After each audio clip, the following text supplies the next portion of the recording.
नमस्कार, मैं हूँ doctor Vaishali Chauhan, senior gynecologist, obstetrician and laparoscopic surgeon working since more than 25 years.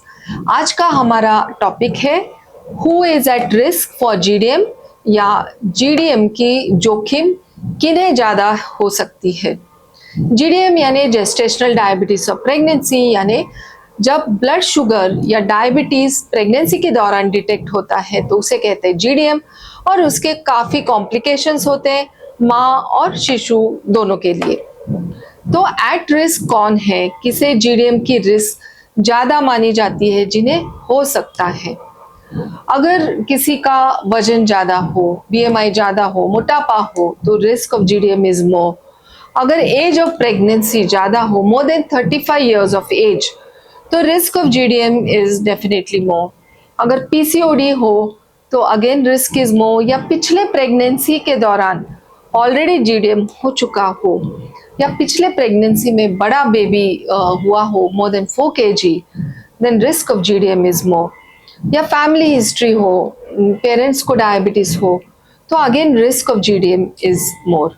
अगर ब्लड प्रेशर की बीमारी हो तो अगेन रिस्क इज मोर। और बहुत इंपॉर्टेंट रिस्क फैक्टर ये भी है कि आपकी जीवन शैली या आपका लाइफस्टाइल, ये भी एक बड़ा रिस्क फैक्टर बन सकता है। जो लोग एक ही जगह पे बैठे रहते हैं, जिसे कहते हैं सेडेंटरी मोड ऑफ लाइफ, कि ज़्यादा हलचल नहीं करते, एक ही कुर्सी पे बैठे रहते, फिजिकल एक्टिविटी नहीं होती, उन्हें रिस्क ऑफ जीडीएम ज़्यादा होता है।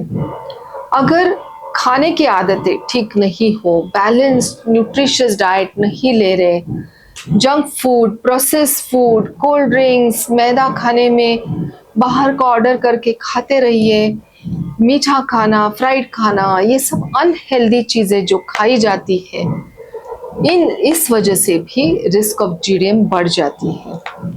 Stress, any kind of stress, mental stress, emotional stress, any kind of stress leads to risk of GDM।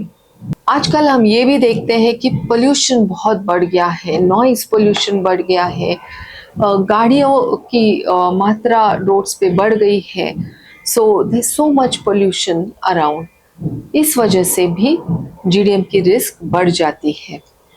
So all this factors है, अगर आप ध्यान दें, पहले से आप इन सब चीज़ों को प्रिवेंट करें तो जीडीएम की रिस्क कम हो सकती है। एक्टिव लाइफस्टाइल, बैलेंस डाइट जिसमें कार्बोहाइड्रेट्स, प्रोटीन्स, माइक्रोन्यूट्रिएंट्स, विटामिन सब सही मात्रा में रहे, regular physical exercise, screening test, blood test pick up करने के लिए कि जीडीएम तो नहीं है, रेगुलर चेकअप, डॉक्टर की सलाह मानना, अगर ये सब स्टेप्स आप लेते हो तो जीडीएम की रिस्क ज़रूर कम होगी।